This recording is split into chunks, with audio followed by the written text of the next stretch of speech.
안녕하십니까. 계속해서 대구와 경북 지역 소식 전해드리겠습니다. 요즘 전국 각지에서 바다 수영대회가 열려서 수천 명의 참가자들로 성황을 이루고 있다는데요. 그러나 특별한 안전 규정이 없다 보니 안전사고 위험이 높고 실제로 최근 한 바다 수영대회에서 참가자가 사망하는 사고도 발생했습니다. 양관희 기자가 보도합니다. 지난 21일 울산시에서 열린 바다핀 수영대회에 참가했던 25살 김모 씨가 수영 도중 숨졌습니다. 자폐를 앓고 있었지만 김 씨는 어릴 때부터 수영을 해왔고 사고 나기 한 달 전 울산에서 열린 바다 수영대회에서는 완주를 하기도 했습니다. 수영이라면 누구 못지않게 자신이 있었지만 이번 대회 도중에 몸에 이상이 생겨 경로를 이탈했고 김 씨는 결국 숨진 채 발견됐습니다. 얘가 바로 죽은 게 아니다. 30분간은 살아있었다는 양성 반응이 나왔다. 이 30분 동안이라는 거는 우리 아이는 얼마든지 구출해 줬으면 살았을 거예요. 대회 당시 제트스키를 탄 안전요원 6명, 119 구급대 4명 등 20여 명의 진행요원이 있었지만 제트스키 안전요원은 수상인명구조 자격증이 없는 것으로 밝혀졌습니다. 제트스키에는 그 사람들은 인명구조요원 자격증을 가지고 있는 건 아니고 전부 다 보니까 돈을 받고 하는 사람들이 아니고 자원봉사요원들이더라고요. 참가자가 2,000명을 넘었는데 안전요원이 턱없이 적었고 한꺼번에 수백 명씩 출발시킨 것은 결국 예견된 사고였다는 지적도 있습니다. 4,500명이 이렇게 한꺼번에 출발하나요? 그렇진 않고요. 저희 같은 경우는 7, 80명이 한 번에 출발하고 그렇죠. 70명에서 100명이 경기할 때는 안전요원이 얼마 정도 배치되나요? 안전요원이 육상, 수상 포함해서요. 10명 이상이요. 바다 수영이 큰 인기를 끌면서 올해만 전국적으로 수십여 곳에서 열리지만 제대로 된 안전 규정이 없어 안전사고로 이어질 위험에 노출돼 있습니다. MBC 뉴스 양관입니다. 대성에너지가 중구 아양아트센터에서 대구 지역 중고등학생 2,500여 명을 대상으로 여름방학 안전체험교실 자율점검 봉사활동을 개최했습니다. 참석한 학생들은 가스 안전 점검 교육을 받은 뒤에 도시가스 사용 세대를 방문해 가스 시설 점검 활동을 펼쳤습니다. 오늘 교육을 받은 학생들은 교육 1시간과 점검 세대당 1시간을 더해 최대 8시간까지 봉사활동으로 인정을 받게 됩니다.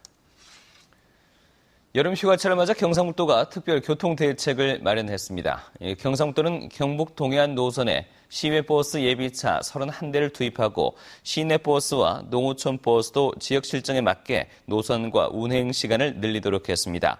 경북 지역을 찾는 관광객들의 교통 편의를 위해서 택시 부재를 해제하고 심야버스도 운행할 예정입니다.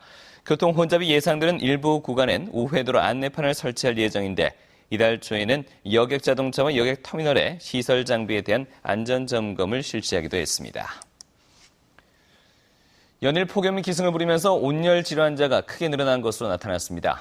보건복지부가 발표한 온열 질환 감시 체계 결과에 따르면 지난 6월 2일부터 이달 22일까지 전국의 응급의료기관에서 보고된 온열 질환자는 사망 2명을 포함해서 모두 341명으로 지난해 같은 기간 113명에 비해서 3배 이상 늘었습니다. 질환별로는 열탈진이 42%, 성별로는 남성이 70.7%로 많았고 연령별로는 5, 60대 이상이 48%로 전체의 절반에 달했습니다. 기상청과 보건당국은 환자 발생 시간이 주로 오후 3시에서 6시 사이에 집중됐다며 한낮 야외 활동을 자제하고 충분한 휴식과 수분 섭취를 당부했습니다. 한편 지난 15일 폭염주의보가 내려진 이후 12일 만에 폭염특보가 해제됐습니다. 대구 기상대는 저녁 8시를 기해서 대구와 경북 지역에 내려진 폭염특보를 모두 해제한다고 밝혔습니다. 이는 내일 장맛비가 내릴 것으로 예보되면서 낮 최고 기온이 떨어지는 데 따른 것입니다. 내일 예상 강우량은 대구와 경북 남부 10에서 40mm, 북부는 30에서 80mm가량입니다. 낮 최고 기온은 27도에서 31도의 분포로 오늘보다 5도 이상 떨어지겠습니다. 네, 올해 마늘 가격이 지난해보다 폭락해서 농민들이 울상입니다. 경북 영천의 마늘 재배 농민들이 이 농협의 수매가에 크게 반발하고 있습니다. 박재형 기자가 보도합니다. 마늘 재배 농가의 창고에 수확한 마늘이 한가득 쌓여 있습니다. 지난해 1kg에 3,000원 선에 거래되던 것이 올해는 2,000원도 못 받게 되자 그대로 쌓아놓은 겁니다. 지난해 재고가 아직 많이 남아있는 데다 소비 부진과 수입 증가 등의 이유로 생산비도 못 건지게 됐다며 울상을 짓고 있습니다. 최하가 2,700~800원 줘야 우리 농민들도 농협 빚도 좀 갚고 먹고 살 수 있는 그런 시점에 와가 있습니다. 농민들은 농협에 대해서도 불만을 터뜨리고 있습니다. 농협 측이 정부가 책정한 수매 가격 2,300원보다 턱없이 낮은 1,900원의 마늘을 수매하려고 한다며 거세게 반발하고 있습니다. 원래 그 마늘 가격 하락에 따른 농협의 그 입장이라든가 이런 거는 농가를 생각하는 것이 아니라 농민을 죽이는 농협이라고 저는 생각을 가지고 있습니다. 농협 측은 현재 시장 가격이 낮게 형성돼 있는 상황에서 수매가를 높이는 것이 쉽지 않다며 가격 협의를 더할 것이라고 밝혔습니다. 그 시세보다도 거의 한 배 반을 더 주려고 하면은 좀 부담이 하고 물론 저희들 입장에서는 농민들 힘들다 하는 거 알고 있고 지금 생산비도 겨우겨우 견딘다 하는 거 알고 있지만 정부가 제시한 수매 가격보다 낮은 금액을 제시한 농협에 화가 난 농민들은 오는 29일 대규모 집회를 예고하고 있습니다. MBC 뉴스 박지영입니다. 광복회 대구지부는 반월당 지하상가 만남의 광장 앞에서 대입수능 한국사 필수과목 선정 서명 캠페인을 펼쳤습니다. 이들은 학생들이 건국이나 광복, 6.25 등 역사인식이 부족한 이유가 내실 있는 역사교육 부족에 있다며 이를 극복하기 위해서 한국사를 대입수능 필수과목에 넣어야 한다고 주장했습니다. 한편 한국교육청에 따르면 지난 2005년 한국사가 수능 선택 과목으로 변경된 이후 채택 비율이 점차 낮아져 2013학년도 전체 수능 응시자 대비 국사 채택률은 7.1%에 불과한 것으로 나타났습니다. 유엔군 참전 정전협정 체결 60주년을 맞아 한반도 평화협정 체결을 위한 결의대회가 지역에서도 열렸습니다. 대구 경북 진보연대와 민주노총 대구지역본부는 캠프워크 후문 앞에서 결의대회를 갖고 한반도의 평화와 안정, 나아가 통일을 이루기 위해서는 정전협정을 넘어 평화협정을 체결해야 한다고 주장했습니다.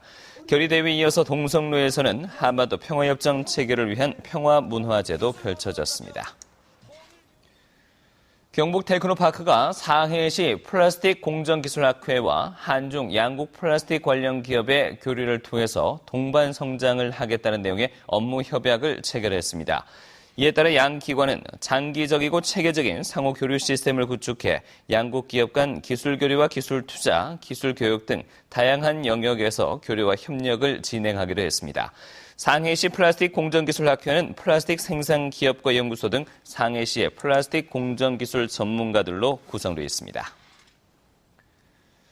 지역의 소비 심리가 다소 나빠졌습니다. 한국은행 대경본부에 따르면 7월 소비자 심리 지수는 105로 107이었던 지난달보다 조금 떨어졌습니다. 현재 생활형편 지수와 가계 수입 전망 지수는 지난달과 거의 비슷했지만 소비 지출 전망 지수와 향후 경기 전망 지수가 지난달보다 조금씩 떨어져 전체 소비 심리에 영향을 끼쳤습니다. 7월에 전국 평균 소비자 심리 지수는 105로 대구 경북 지수와 같았습니다. 금융감독원 대구지원에 따르면 올해 상반기 금융민원은 1,100여 건으로 지난해 같은 기간에 비해서 31% 늘었습니다. 금융민원 가운데 보험 관련 민원이 전체의 61%로 가장 많았고 지난해 같은 기간보다 37% 늘었습니다. 그 다음으로는 은행과 비은행 관련 민원이 전체의 22%였는데 지난해보다 52%가량 늘어나 증가폭은 가장 컸습니다. 민원 유형별로 보면 보험 불안전 판매 같은 모집 관련 민원이 300여 건으로 가장 많았습니다. 경기도와 경상북도는 문화 관광 분야와 중소기업 지원, 그리고 재난안전 협력 네트워크 구성 등 두 지역의 상생 발전을 위해서 공동 협력한다고 밝혔습니다. 김문수 지사와 김관영 경북도지사는 오는 29일 경북도청 제1회의실에서 두 지역 상생 발전 협력 내용을 담은 지역 상생 발전을 위한 경기도 경상북도 간 교류 협약에 서명할 예정입니다. 협약에 따라 경기도와 경상북도는 경기도가 추진하는 경기 세계 도자 비엔날레와 경북이 추진하는 2013 이스탄불 경주 세계문화 엑스포 등 문화 관광 프로젝트에 대한 협력과 지원을 약속할 예정입니다. 올해 상반기 대구 지역의 소비자 상담 건수가 크게 늘어난 것으로 나타났습니다. 이 대구시에 따르면 올해 상반기 대구 소비생활센터와 대구 소비자연맹, 대구 YMCA, 대구 YWCA 등 대구 지역 소비자 상담 기관 단체에 들어온 상담은 8,200여 건으로 지난해 같은 기간에 비해서 48%나 늘었습니다. 접수된 소비자 상담 가운데 사업자와 직접 중재를 통한 피해 구제율은 23%로 지난해보다 2배 이상 늘어났습니다. 직접 중재를 통한 피해 처리 가운데는 환급이 17%로 가장 많았고 계약 이행과 부당행위 시정, 그리고 계약 해제, 해지, 수리, 보수의 순이었습니다. 프로축구 대구FC가 통영에서 국내 전지 훈련을 성공적으로 마치고 돌아와 다음 주 펼쳐지는 홈 경기에 대한 기대가 높아지고 있습니다. 지난 25일까지 통영 산양 스포츠파크에서 훈련을 펼쳤던 대구FC는 상당한 성과를 보이고 돌아왔다는 평가입니다. 지금까지 대구였습니다. 고맙습니다.